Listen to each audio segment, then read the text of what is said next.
Would you ever go on Pod Save America?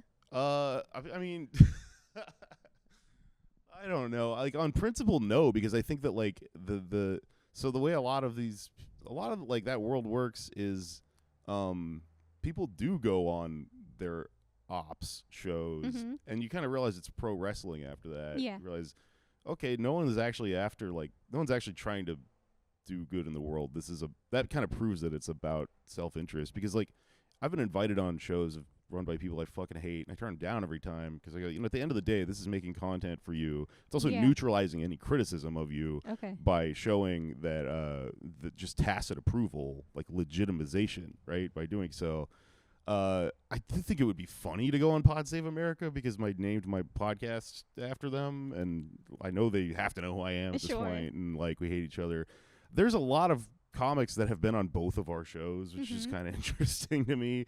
And to their credit, as much as I fucking hate these people and I consider them controlled opposition, every once in a while I catch wind of like they kind of got good on Gaza for a minute, and I don't mean that as like that high of a compliment, because if you do some digging and you sort of like look at this critically, the entire establishment that they speak on behalf of has made a concerted effort to like change their language about Gaza as it became an undeniable genocide. Yes. And that's what caused that. It's not because they're like really woke or Yes, cool we or have whatever. to stop Netanyahu.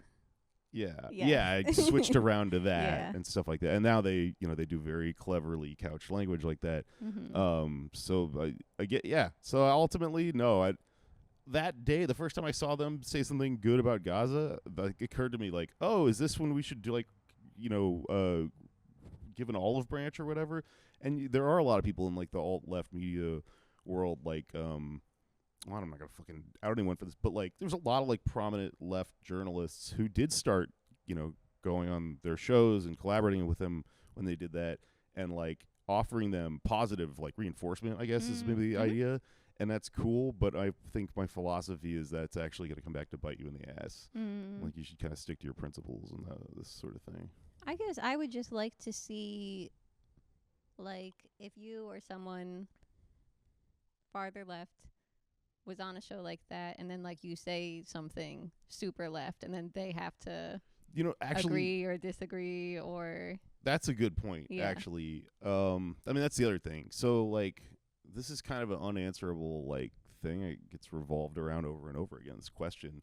Like, what do you do with your position in like media or whatever? Use your platform. Yeah, and like there are like a lot of critiques like I just went through, but on the other hand, I mean, something I always tell people is like, if you get invited to go on like Joe Rogan or something like that, go on, but say the shit that will get you uninvited. Yes, and no one does that is the problem. And I'm kind of wary that I don't know if a human has the capacity to like really perform this thing. Everyone has a price, but I mean, that's actually, there's something to be said for that. Yeah, I think that would be great. And like so many people who are center left have just decided like, oh, we can't go on that show because he made Trump happen. And like, it would be cool if someone who's like joking around and palatable could say like, that's crazy, you interviewed Trump, or like, why are you talking about trans kids playing sports? It's so weird that you care about that. And they say it in like a funny way that's not like a woke scold.